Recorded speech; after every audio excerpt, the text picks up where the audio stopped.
Well, good morning. Today we're going to experience some digital breakout. And so just for my benefit, I'm curious how many of you have heard of Breakout EDU before, if you would maybe. All right, how about how many people have actually done either a physical or a digital breakout before in their own classroom? Okay, this is going to be good then. All right, so basically I need to give you some upfront knowledge about what a breakout is. So if you are familiar with an escape room or escape chambers or any of those kinds of activities, it's that kind of activity that you bring into your classroom.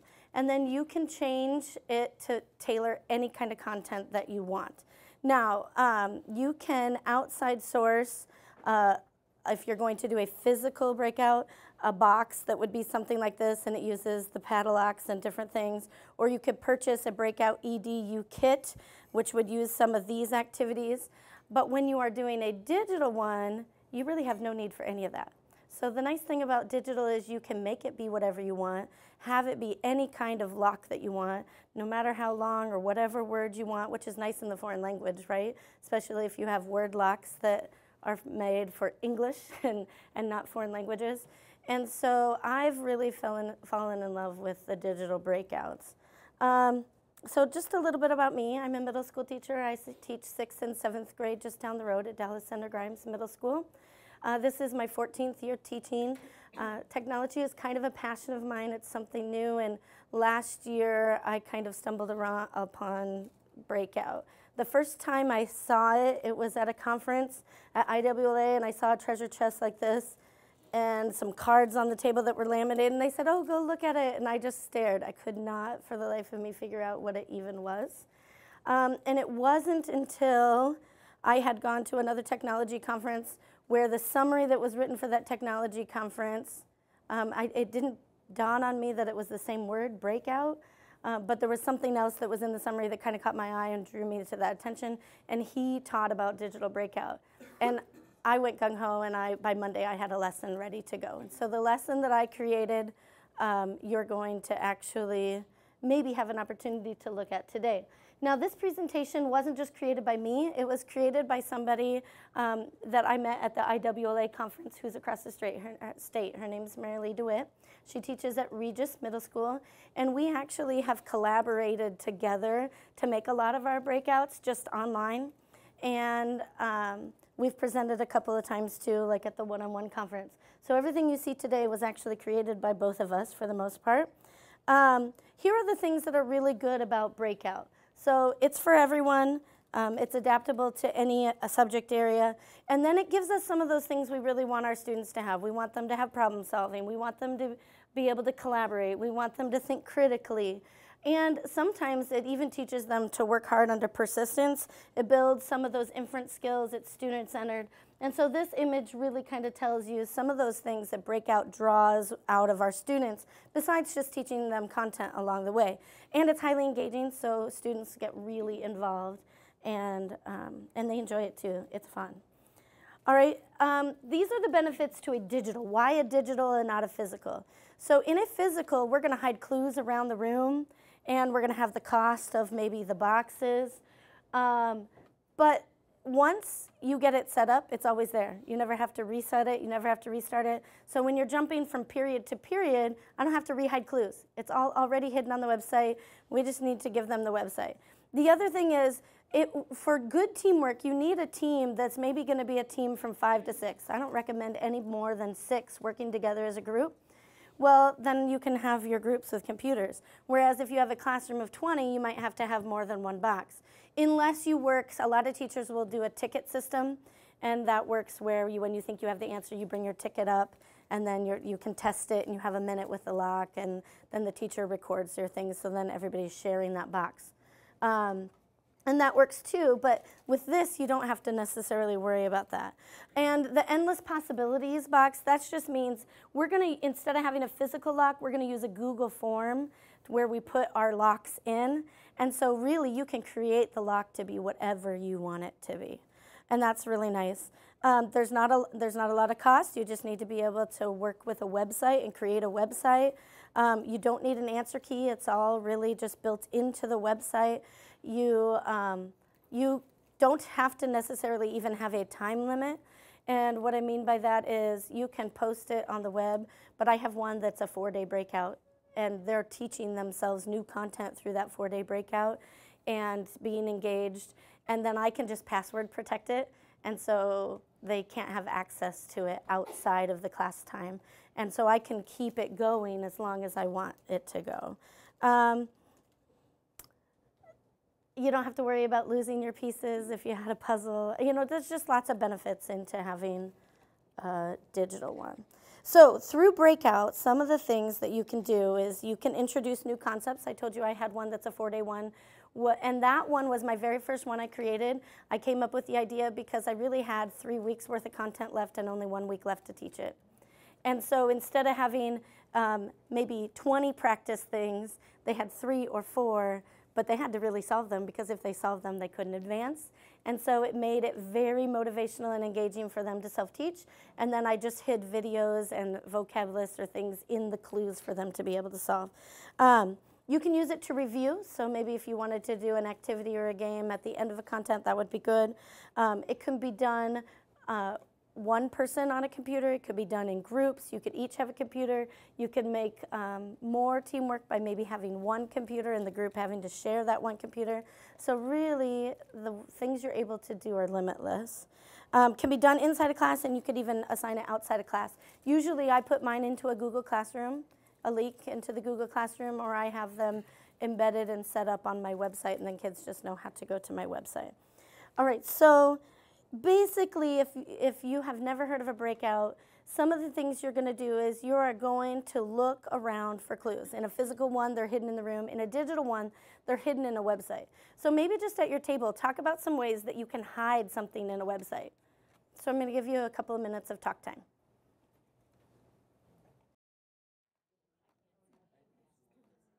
Okay, I'm hearing the conversations kind of dwindle. You're going to want to remember those conversations you had, because we're going to actually experience a breakout during this session. And so there's only a few handful of ways you can actually hide things on a website. And so it's a matter of clicking everything, looking at things, do things not quite look right? And we'll come back to that in a minute.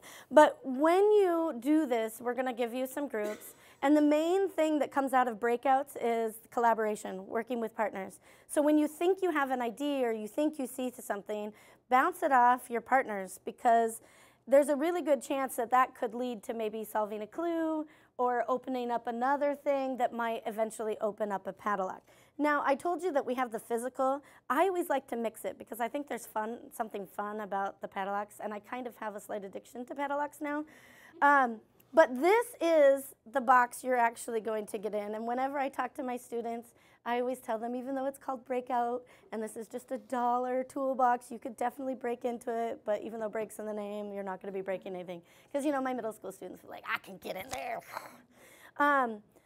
So this is the one that you're going to actually be working on. For the one that we do today, you're going to have 7 locks that you have to unlock.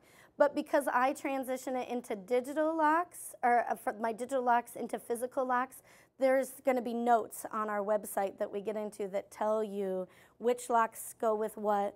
Because, for example, this red, white, and blue locks, these 3, they all unlock the 9-letter lock. The 3 of them together unlock the 9-letter lock, and they're 3 digits. And so when you get in there, it'll say, take your 9-letter word and convert it to numbers. So then you have a telephone keypad on the thing, and that's how you know what your numbers are. So I don't know about you, but I think it's kind of a teacher instinct. When things don't work the way you want it to, you find another way. And so that was my solution. I wanted the locks, and so I just found another way to make it work. And then you're going to test what you know. So you're going to have an opportunity with the Google form to, if you think you know a lock answer, you type it in. If it stays pink, you do not have the right answer, or you didn't follow directions, which is a lot of times what students do, which I don't always give them the answer. There are clearly directions written there. So if it says all caps or all lowercase and they have the right word and it's not going because they didn't follow the directions, I let them wait. I mean, that's part of the skill that we want them to learn, is working together and reading directions and figuring those things out on your own. So the idea is you're timed, and you want to figure out all the combinations to the locks within a certain amount of time.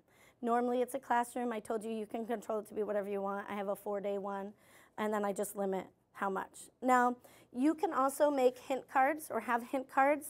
For the one you're going to do today, I'm allowing 3 hints. And the reason I do that is this is the game that I always use to introduce it the first time to my students.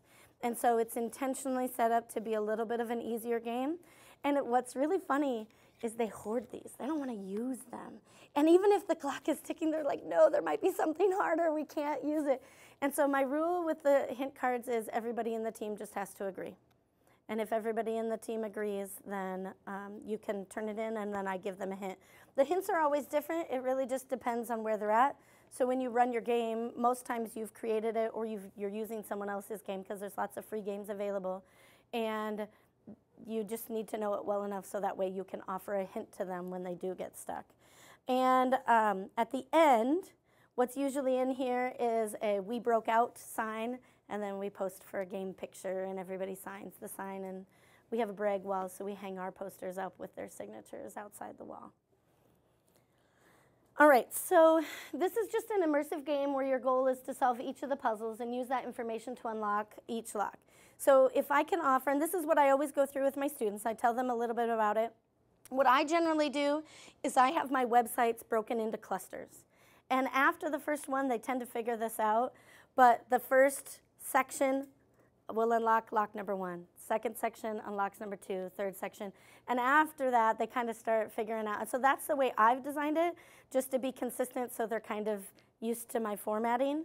And then what's funny is when they do other breakouts that are created by other people, they're tending to think a little harder than even what they really have to think, because they're so trained to find something that's harder and look deeper into it.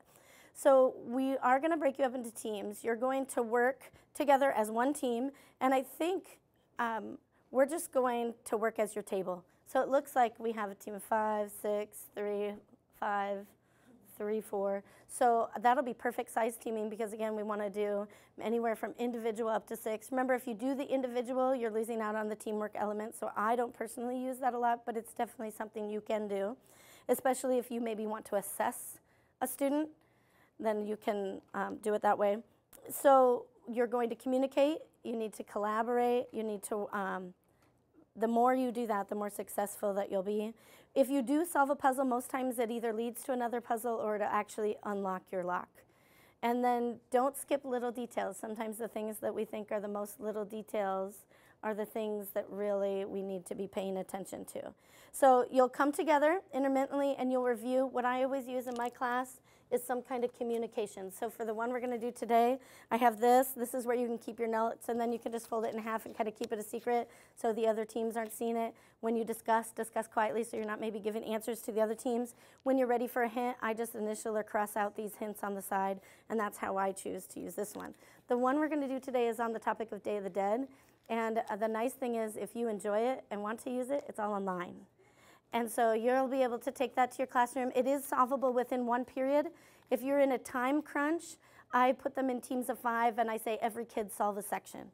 And again, it's not like we're getting a lot of content through this particular Day of the Dead, because I do this one as a lead-in to my 4-day one, where they really have to focus on content. And so we're going to use that in a minute. Did you have a question? Was the spiel that you gave us, like the directions, are those the directions that you give to your students as well? Yes. And usually I will even take them to the website and then show them some of the features, show them some of the locks, and I'll do that to you. For you guys, Spanish speakers, foreign language, used to foreign language, I'm not going to do it so much. I really want you to get the experience of maybe what it feels like for a student. So I'm going to back off a bit, and then if you need your hints, we can use your hints, and I can give you more details from there. And then at the end, usually there's always some kind of debriefing where we go over questions. If you buy your kit, it gives you the whole deck of cards with a bunch of questions, but in our slides, we've got some of those debrief questions even posted, so if you want to use that, you may. So we're going to go do our Dia de los Muertos, and so we've already broken into our groups of 3s or 5s, so the groups where you're at, that's where you're at. What I need you to do is you're allowed to each use your own computer, your device. If you need your device, remember you can share them as well because we're working together as a team. But I need you to open up the TIC agenda digitally or look at the TIC agenda on the paper. Now, if you're looking at the TIC agenda, you'll see one of the clues, but one of the clues you will only be able to find digitally. And our idea right now is use the 3 hints if you need them, but I'm going to set the timer, and we want to try to break out by the time our session is over. All right, so time has begun. If you can find the first clue, it is in my agenda for my session. Your first clue is in the agenda for my session.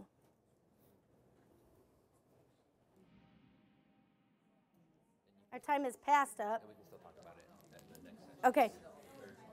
So I know it's hard to kind of leave you like that, but we're going to have a session where I'm going to train you and teach you how to make those puzzles and do the Google form. And so we will have a chance to debrief.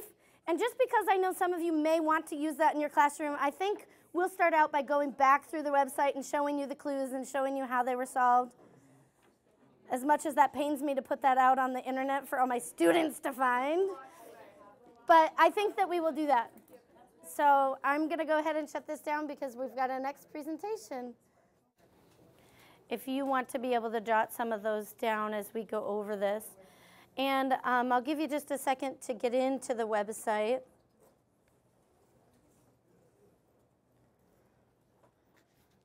I'm also going to give you a cheat sheet. And I know we have a lot of online people, so I'll give you access to that as well.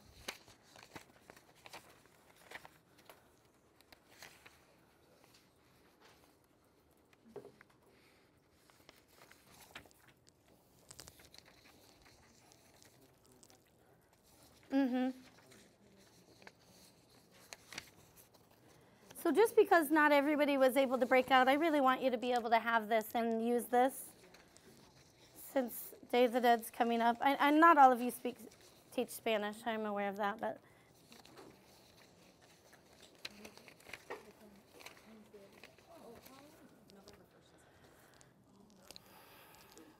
okay, so I had mentioned in the first presentation that the way I always set up my sites is the sections of the website go in order of the locks.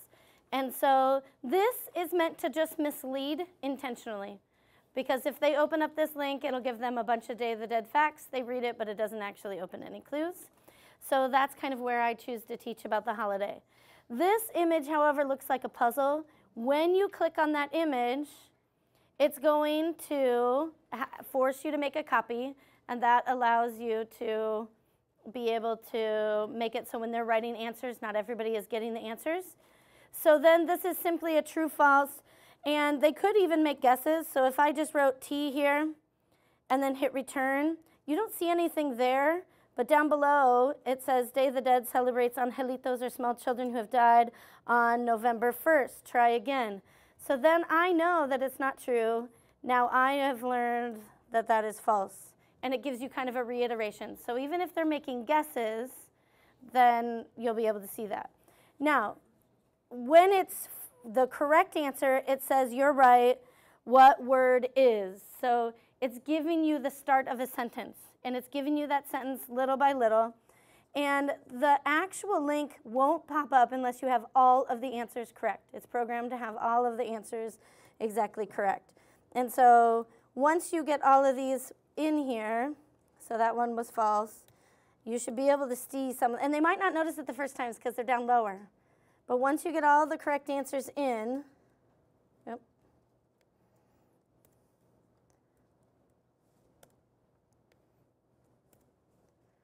And it only happens when you have all the correct answers in. You see what word is cut into the papel picado in this image. So if you had something wrong, it would just say you're right. It wouldn't say solve this puzzle. Even then, if they don't hover over that, they're maybe not going to see the link. But that link is where you're going to open your puzzle. And sometimes kids catch on to this, sometimes they don't. So this is going to be maybe even your aha moment if you took time to put this puzzle together. But if you click this ghost image, there's the puzzle. And so sometimes kids will figure that out, and it helps them solve their clues faster. Sometimes they don't. Or you can do this image. and change it to 100%, and then you can move that around and be able to look. So the question was on the last page, what word is cut into the papel picado in this image? The word is noviembre. And noviembre should not be capitalized. So when I go to put it on my lock form, I'm going to type in lowercase N-O-V-I-E-M-B-R-E. And you could just leave it at that, but I like to do the physical element of it. So for me, then that converts to a padlock. And so N, using this keypad, would be a 6. O would be a 6. And then the first 3 digits is the red, white, and blue. And these have numbers 1, 2, and 3 on it.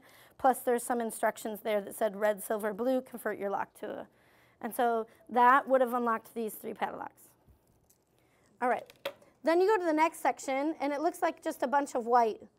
But if you highlight over it, you can see there's actually something written there. 7-letter lock, hidden code. Click here to open your puzzle, complete the puzzle. Now, many people found this but didn't really know what it was. So it's like actually 3 clues. The first thing you have to do is put the puzzle together. After you get the puzzle together, you have to solve the rebus puzzle. And some people found that kind of confusing. It's a picture of a bed, and then it says minus the BE. So then that gives you the D left.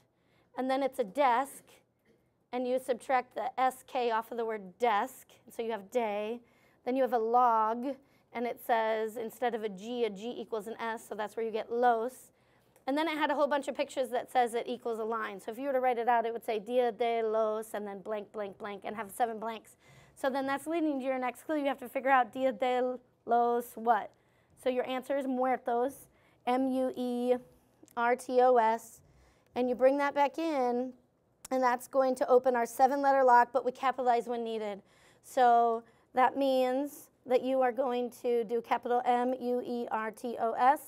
If it's pink, it's not the right answer, but this one, it was accepted.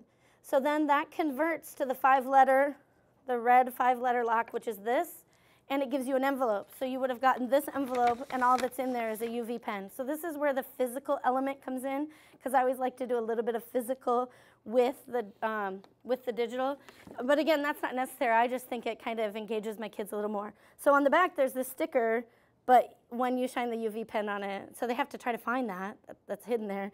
And it says, what would a traveling soul want on their altar that they could use to clean themselves up with after their long journey? And they could use it to quench their thirst. So the answer would be water, and the word water opens this lock. So I didn't have a lock for the word muertos, but then I found a way around it to be able to make it work. So far we've had all of those unlocked. The third thing is the video. I think this one, most of you are able to figure out that if you click this, it opens up a document that tells you what time, what color. Now, I tried to make this a little bit more challenging for my students this quarter, and in the process, instead of saying flower, I changed it to the word flor. Instead of saying lantern, I changed it to say linterna. But in the process, I also forgot to write the word third lantern. So that was good for me to see you guys struggle, because I need to go back in and fix that. That would have made it easier for you. The third lantern would be blue. But instead, it allowed more conversations. You're like, is it orange? Is that yellow? And that's why I picked the third one, because it's what color is it? And then there's actually 3 colors, so then you were trying to make guesses with it. And then that over here, you should have had O for orange, B for blue, another B for blue, capital P-I for pink, capital B-R for brown. But then when you go here, I don't have all those rings, so I gave some more instructions that said when you don't have a number, or when you don't have a letter, you use a number. So to open this padlock, it would have been the O, the B, and then an 8, because an 8 kind of looks like a B, and then a P and a 1, because I didn't have an I. And then this one goes with it. So the green and white one, it says you have to spell out the first 4 letters of the color, so this one would have been B-R-O-W. And if you're not sure how these padlocks work, you can program them to whatever you want. So when they're opened, these rings come off. And then there's like red, so I can close it up with the red on it, and then I just put the red. So these ones are kind of nice. I have a couple of 4s and a couple of 5s. And the ones that come in the Breakout kit actually function that same way. Then if you go over here, this is your altar. There's lots of things on the altar. This link would have opened you up to a document.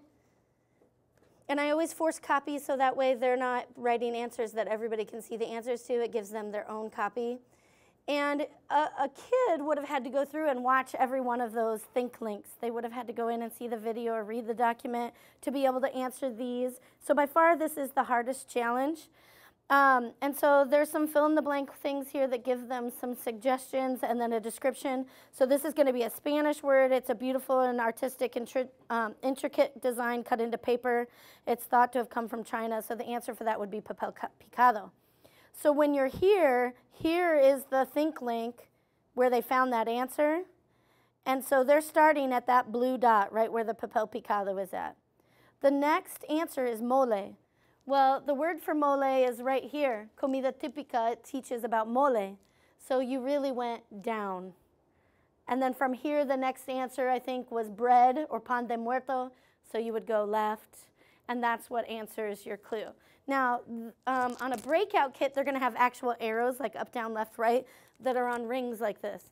But these are the kinds you can buy in the store, and they're really nice. So you just go like up, down, left, right, and this like little thing moves with it. So that's what would have opened that. And then this one, you can maybe see it there. There's kind of a hidden exclamation point that leads you to a document that says how many esqueletos, so they have to figure out what esqueletos means, how many calacas, which is how many skulls. And the one that really, and dead bread, pan de muerto, the one that usually throws them off is the cempasúchil, which is the marigolds, because maybe they're miscounting, not counting the ones in the hair. And I just thought it would be fun to use a GIF as a clue. And so that was the first time I had tried that. It allows them to learn a little bit of vocabulary and that are related to Day of the Dead. So once that all works, then you're able to hit the submit button. And the number was pretty cut and dry. I think it was 22111 or something. And this is just, the others had letters, but this 51 had only numbers. So you all have an actual answer key set up here. So if you want to run it from your classroom, you may do that and have access to the access key so that way you kind of know how you're doing. I definitely recommend you making your own Google form rather than using my Google form. And I only suggest that so that way you can see the kids' answers and what they put in and different things like that. Okay. Let's go ahead and transition. If you are online, because I know we have some online people, if you were to go to our presentation on this page where it says Dia de los Muertos, I've hidden in there, can you see it now that I've highlighted it, the link, and that is a password protected answer key. So the paper copy that I handed out to all of you here, it's actually on there. And then when you click this, it takes you to a password protected page, and you can put in there the password, which is going to be hashtag HAEA capital TIC TIC. And then it opens you up to the same document and the answer key that everybody else has gotten. So my presentation, my slides, is actually meant to be a tool for you. So you're going to maybe want to make a copy of that for yourself or keep that. Because even as we transition on and I show you some ways to make your own puzzles, everything is linked so you can find those websites. Okay. I feel like it's easy for me to say that stuff and stand up there and then people listening are just processing a few minutes behind. You know how that goes when it's something new for the first time. How many people are staying to work for the afternoon? Okay, so I will be around this afternoon too if you want help doing some of these things. All right. Here are some really amazing resources that are put out by Breakout. And I'm just going to go through each one. So we're going to hop back and forth very frequently from my slides to the links that are in the slides. So if you were to just Google search Breakout EDU, you're going to find a lot of these links, but these will directly take you where you need to go. So if you wanted resources and registration, it's going to take you here. Here is where you can purchase a kit, register for access. That allows you to have a password so you can use any of the games that they have on there, and they have hundreds and hundreds of physical and digital games that you can have free access to and use. So if you're worried about, oh, I could never make one of these, just use them. Use ones that are already made. And so then there's the game library and where you can find things. If you're interested in knowing how to do the locks, they're there. If you want help in designing your own game, all of that stuff is on that link that'll take you there. I'm not a tab manager. So again, here are some more. If you go to this link, it takes you directly to the pre-made games. There you have questions and answers. You can contact the creators. They even have some published games that are in the sandbox. You can follow them on Facebook or Twitter. They even have them broken down into groups. So we have specific groups that are targeted for foreign languages. And so you can meet with other teachers and ask questions or say, has anybody made a game on family members and different things like that, and have good access to it. And then as far as digital Breakout goes, there's even some additional resources, like here are some ideas for being able to build your own. So a lot of the puzzles you saw me use, you can get those puzzle ideas from here, and then these give you video ideas how to use them. And even down, these are suggestions other people have come up with.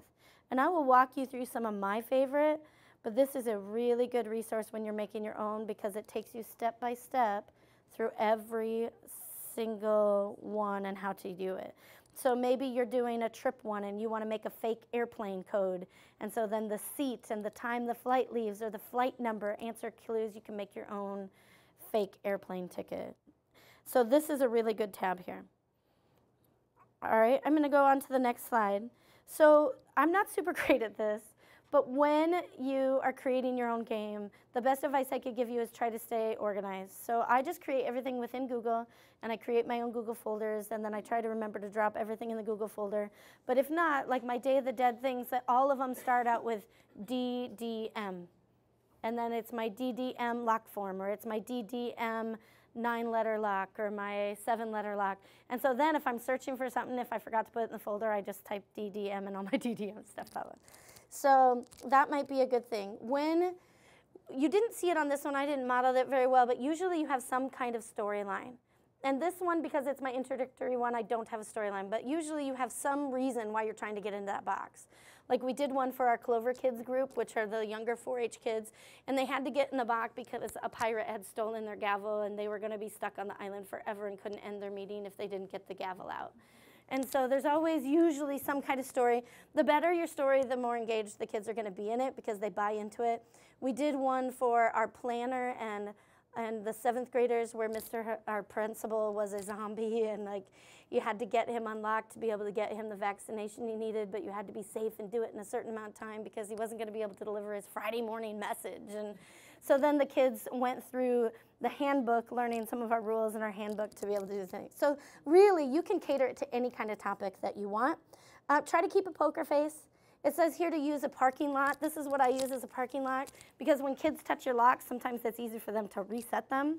And so you can just say, okay, when you're done, you have to put that lock right here. And then then it's opened and it's not being messed with after it's put in the parking lot. And they have access to these online with the locks they use for themselves. But I just found images online and made my own that matched the locks that I use and have. And they say to avoid prizes because sometimes just the engagement is what's helpful. If you do prizes, then they're probably going to expect them. Occasionally, however, though, like if the content is good enough and they've shown that they can do it, especially if it's an individual one, maybe you could do like a coupon to not take the quiz. My 4-day one, I do prizes because it's the end of our quarter, and so in there is a bunch of these cards, and what they get is a cultural thing. Like maybe they're going to have a sample of jarritos on the last day, or they're going to get some Mexican cookies like the Arco Iris cookies. So I do put an award in that, but they work really hard. Like if they are able to break out of that, I mean, they have really, really worked hard. And then really it's not necessarily a prize as much more as it is an experience. You're going to get an experience, culture experience because of it. Google Form is probably the most important thing to learn. So I'm just going to kind of show you how to make a Google Form, because even if you use that website, you're probably going to want to have your own form so you can collect your own data. So this walks you step by step how to make your own form. So first of all, when you go into Google Form, you're going to pick short answer. Then you're going to click this button and have data validation. If you're doing a number, if it's like our number of skeletons number, then you're going to pick number, but then you have to pick equal or text. If it's text, then you're going to do contains. And we want a custom error text because if they don't give the right answer, then your answer will pop up. So you want to have a custom error text, and my bad.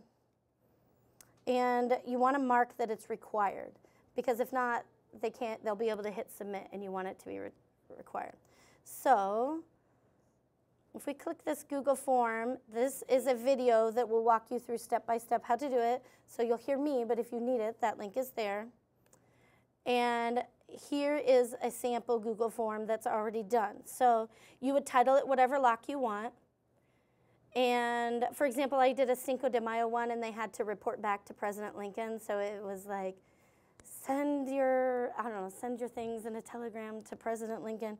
So if this was your question, what is the Protestant Reformation? And you're going to pick number and equal to. So if you wanted it to be text, you would click text, but it's a number, and you want it to be equal to, and this is your thing, then right here is where you have to put your custom text. If you don't put a custom text here, then when they go to answer it, it'll show your answer. So you have to have something there like, sorry, try again, read the directions, or something like that. Then you're going to make it be required. So those are the main elements. From this drop-down, you'll pick short answer right there. From here, you're either going to pick what kind of thing do you want. Do you want a number or do you want a text as your lock? If it's number, you're going to pick equal to. If it's text, you're going to put contains. Or I suppose you could have a URL if they have to give you a URL. Whatever the answer would be. Then you write what the answer is. Let's say they have to say yes. And then right here, your custom error text. So you're going to write, no, try again. And then make it required. Those are the elements that you need. Down here, sometimes this is where you're going to have a response validation. That's how you get some of this stuff to pop up. And if you need a description, so like here I wrote use numbers. So I really should probably have this back on numbers. So again, this is here if you want to come back to it.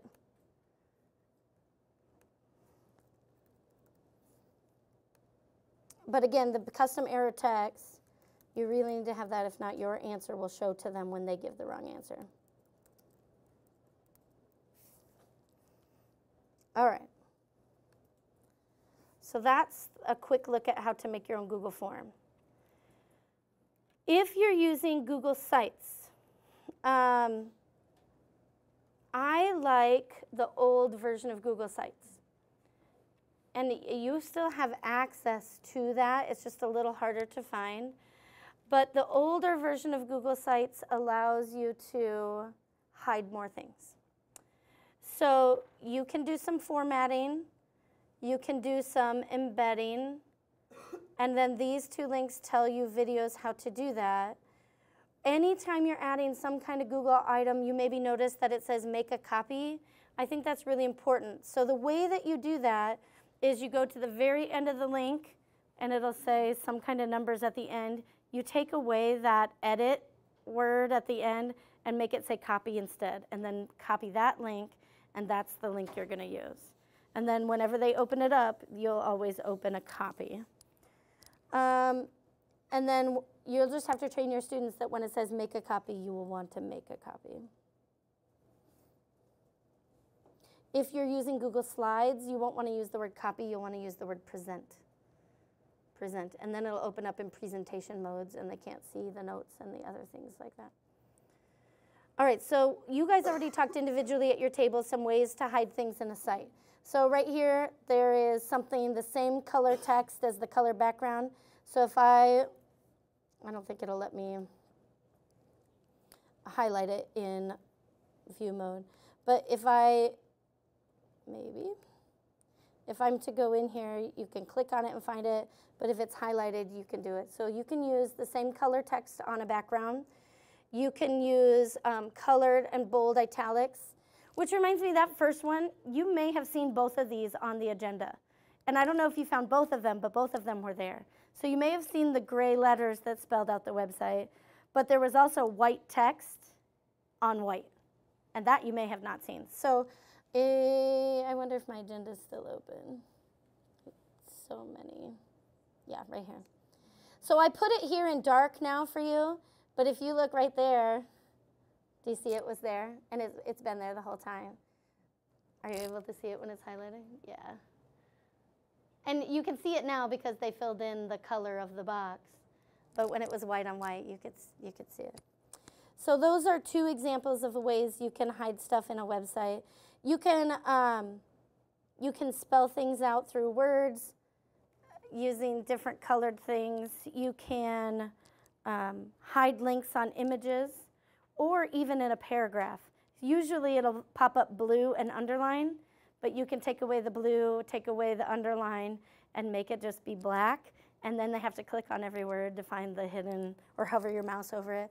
You saw some conditional formatting in Google Sheets. That's where it looks like the answer magically appears. But same thing, if we were to fill all of that in with color, those answers are already there. They just are programmed to pop up when you give the right kind of answers. So there's always a way you could kind of cheat around the system. But those are kind of nice, and I use that a lot for questions when we're doing questions. And again, if you like any of those, all these links that are here kind of show you examples of how to do it. And then in Google Drawings, you can also hide them, and Google Forms, you can do them. So you saw Google Forms as a lock, but you could have like a riddle, and then you can't advance to the next slide until you're able to answer that riddle. It won't hit you submit and go to the next question on a Google form until you've done that. So you could even use Google Forms to be able to hide.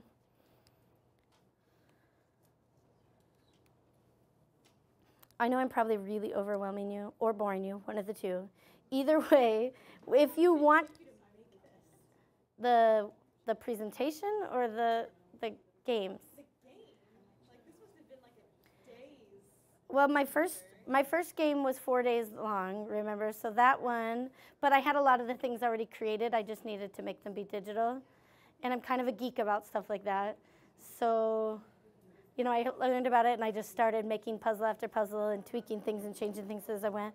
And I've got quite a few hours in that very first one. The Day of the Dead one, I had thought about it long before I had actually started it. So because I already had my idea, that didn't take too long to throw that one together. Here are some puzzle ideas. So and some of these things are things we've talked about. So if you go to this link, this takes you to that one where I said this is a really beneficial link, and here's all the ideas that are on the Breakout site for creating lots of puzzles, because people will continue to add that. As new things get created, that'll be a really good thing to come to. If you want to do a Google slide, this is my example of how I used a Google slide. So this used to be a worksheet for me, and they had 25, we did an auction with it, as a matter of fact, and they would want to purchase sentences that were accurate. And they could purchase sentences that were not accurate, but they had to know how to fix it. If not, they would lose points if they purchased sentences that were bad sentences. And so I just put it as part of our Breakout. And so what they have to do is they have to find the ones that are correct and then take all the even numbers out of those that are correct, and that answers their code. And so this is my example of how I use a slide.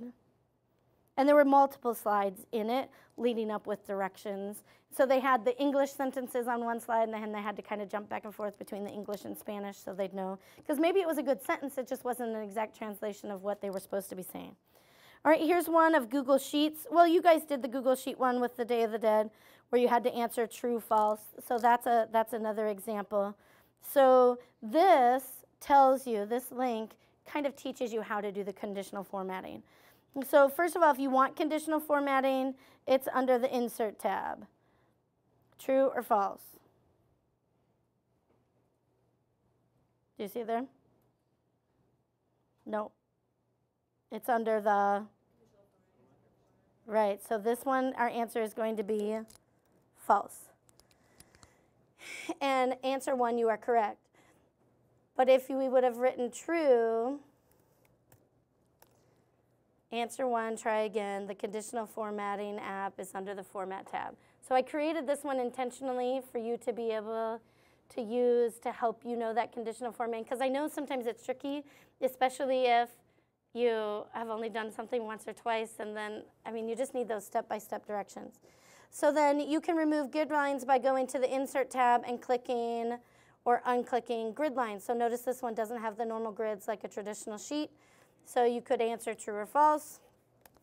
And this one, yes. So in the Insert tab, that's where you will find the information about the grid lines. All right, clues magically appear when you answer correctly. It's actually false. They're there all the time. Kids don't think to see them and don't know that they're actually hidden there. All right, Google Docs. You saw some examples of Google Docs when it said at 15 seconds, look and tell what color this is at. Here's another example. So I just have some questions in there. I give some teaching. So this is the one that's 4-day long. So they get some new information, they learn it, and then they have to apply it. Well, whatever the answer here actually unlocks their lock. And then these facts they need later on in another clue. And so they were able to open this document, learn some stuff, and the correct answer would have been tenerla. So I like mustard, please pass me it, please. Pásamela. So pásamela opens up their lock for that one. Google Forms.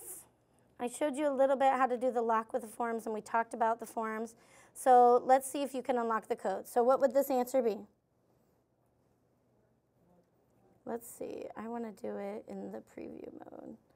Okay, so it would be 4. If you give the wrong answer, it won't let you hit next. So we do next. Nice job. There are 3 types of people in this world, those that can count and those who can't. Why didn't the moon go back for seconds? It was a blank moon.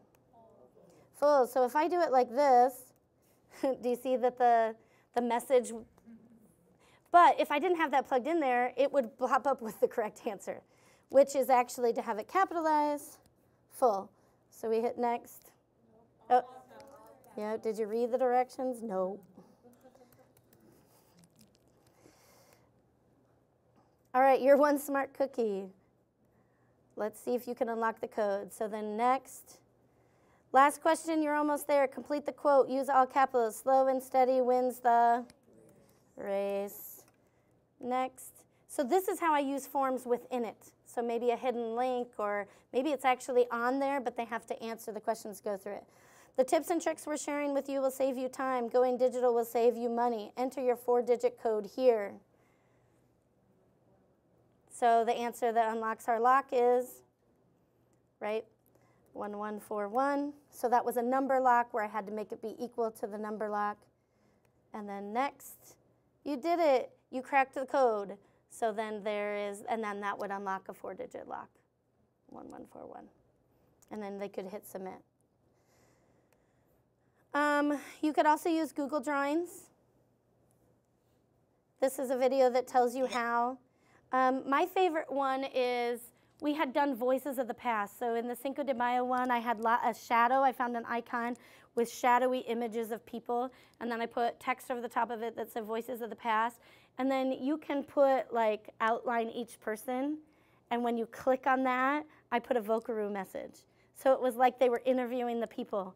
And then every single person gave a fact that taught them something about Cinco de Mayo. And then they used those facts to answer crossword puzzle. And then there were certain colors on crossword puzzles which led to a new answer. And so if they didn't get the answers first from listening to the things, and one of the links led them directly to the crossword puzzle. So they had to literally figure out to click on every person to even get the crossword puzzle. And then the rest of them were either my voice. My husband's Hispanic, he's from Panama, so, or his voice, so then it was more realistic, like what was it like there. And the ones that looked like ladies, it was my voice, and then the men looked like him. So that was my favorite one, using a Google drawing with some of the hidden links in the drawings. And then we've also used maps. I helped our 6th grade social studies team make one for Iowa history, and they had to travel through different places on my maps. And so, solve the clue. This is one that I made just for you. I told you that this presentation was made by a coworker and I. And so we first met at the Foreign Language Conference. So this is a directional lock. So where did we first meet? We first met at IWLA in Coralville. So that would be here. And then she traveled back to her place of work, so that would have been Cedar Rapids. And so then as the map goes through, when we told our story, they could go through and find the directions to know if they were going north, south, east, west using a map. But we used it where they had to travel through Iowa to different landmarks, and then we were able to put pictures of those landmarks, and that was kind of a neat thing for social studies. And you can even do tours. I mean, if you've used like Google Maps before, you can find videos of museums if you want to travel like the actual inside. So there's some neat things you can do with that. All right. So these are puzzle ideas, and these are some of my favorite. You experienced today a jigsaw puzzle. So this one is my example of a jigsaw puzzle. And again, if you want the ghost image, it'll look like that. Warning, extreme awesomeness is about to occur in this room. Are you prepared? Or you could do this one, so you don't even have to put the puzzle together. But sometimes people don't figure that out. Or you could do QR codes. So this is an example on my 4-day one, the very last thing they get. There's also a key padlock. They have to put these QR codes together. And so they self-taught themselves during that conjugation. And so I took 5 QR codes and I cut them apart into squares. And so it'll say like yo on the top half, box 1, como, and bebo. And then they have to put those are the only ones that come from that same conjugation section. And so then there's 5, one for every conjugation box that I teach them. And then and when they scan them, they all say error, error, error, error, error, except for the 1. And then also in this is a UV pen, and they have to figure out what to do with it. The one that doesn't read error, it has a secret message on it that says, go look for the key over by the swords. And so then they find the key for the padlock in my classroom over by the swords. You think it's weird that we have swords in there? They're from Spain. They're not sharp. But I tell them it's for naughty children. Sometimes they believe me, which is scarier yet. This one I just wrote this like no sign because as of this week, thunk is not up. It's not working. I left it there because I don't know if it's just like a one-time glitch. But basically, it's on a kid's website where they can type in a message and then it randomizes it. And then you can take that same randomized message, put it back into it, and so it creates a secret code. Hide and See is kind of a cool app. It's an actual app. You get it, and it creates those images that look like that, and then you can use the rose-colored things. I've used like the little bingo chips. You can even take lamination and color it with Sharpie, and you'll still be able to see your message. And then Snotes, I'm not sure if you're familiar with Snotes, but this is what they look like. This is one of my Snopes for one of them. And if you look, do you see the word you? And if you turn it just the right way, then you can see different messages in it. So this one says, you did it, yippee, and yippee opened up there. So it wasn't really a content-related one. It was just a fun added clue at the end. And then I even did colors, like yippee was in green, and the link that added it to it was in green. And then this one is probably by far my most favorite. I took this image in my classroom, and what they had to do was create that sentence, but then there was a whole bunch of scrambled up options. So that was a direction lock. So we went from here, up, down, left, right. But if it started the sentence with yo, but it was an exclamation point, maybe there was a normal yo and a yo with an upside down exclamation point. So you had to get just the right one. Or I was teaching them how to say a comer instead of just comer. So there was a comer option and an a comer. So really you had to know correct translation and accurate translation to be able to move. But this is what they saw. Oh, this is where you create your own. So that link is where you create your own. This is what they saw when they first found it on the website. And so literally the kids are going over to that part of my classroom and looking for clues because they'd never seen a virtual image shot before. So it creates a sphere picture of your classroom or whatever you want it to be.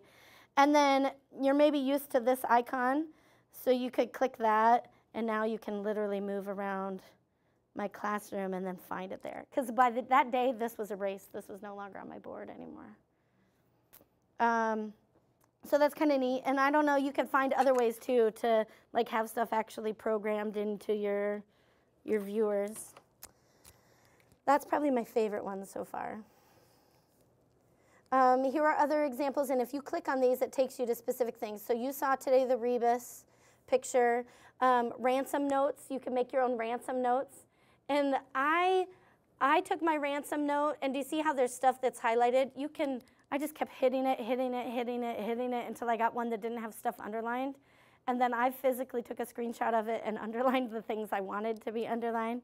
But there's lots of ways that you can use that, even if you just have a clue in like what is actually said. Here's examples of like tickets. I told you you could do airplane tickets, speeding tickets. You can find almost anything fake generated. Here's a fake cell phone conversation. You saw Edpuzzle. That's what I used for the video. ThinFi is how I've password protected everything. So that answer key, when I kind of pulled that up and showed you that you had to type in hashtag HAEA, capital TIC, that's how I password protected it. So you could password protect anything. So that's how you're hiding a clue within inside a clue. So you're like, oh, I found something, but I can't get it open until I figure out what the first clue is. And then ThinkLink you saw in the altar. Spell with Flickr is where you can find images with just like actual letters, and you can build and create puzzles that way. These are questions then that you could use. How well did you work together? How do you think your group could have been more effective? What puzzles did you find most difficult? So usually after you're done with a game, you're going to be going through some of these questions as a class or as a group, so then the learning doesn't just stop with the content of the game. All right, and then just because I want to make you aware, I personally have some games that are already created. So this is the Cinco De Mayo one. And if you click that, it takes you to where you need to go. This, I just covered it up, but there's an answer key at the bottom, and the password would be one-on-one if you want to do it. But this one has a story.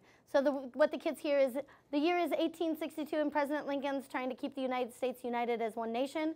Rumors are arriving from different sources that the Southern Army may have France as an ally. This could change everything. President Lincoln is sending you on a top secret mission to Mexico. You are to report back on the intelligence that you gather about this mystery ally and the situation developing in Mexico. The fate of the United States is depending on your success. Good luck. So it kind of sets the stage and gets them kind of like excited. And sometimes it even tells a little bit. And then I told you I did this with a colleague. So she's got some games that are on here that are digital games. Now you'll notice she has a Day of the Dead and a Cinco de Mayo, and I have a Day of the Dead and Cinco de Mayo. What we did is we collaborated and worked together, but then we also broke apart. And you'll notice some of them are a little bit different. She teaches in a Catholic school, so some of the things she can cover are more faith-based, and I didn't really want to cover those kinds of things on my Day of the Dead. So Unlock Learning is the one that I told you is my 4-day one. That's a lot harder. Iowa History is usually a 1-day one, and I think it's an introductory one to the start of their unit on Iowa History. You experience Day of the Dead, and then there's the Cinco de Mayo. And then don't forget, there's all those resources where you can find free ones to use online. And these are our credits. At the end of this, because this is a resource, I told you usually there's always something we put in here.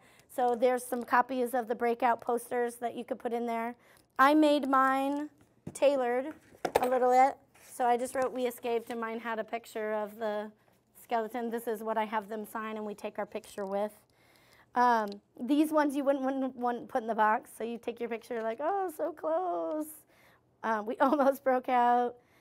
So lots of neat things here that might be interesting for you to look at as well. All right, do you have any questions for me? Yeah.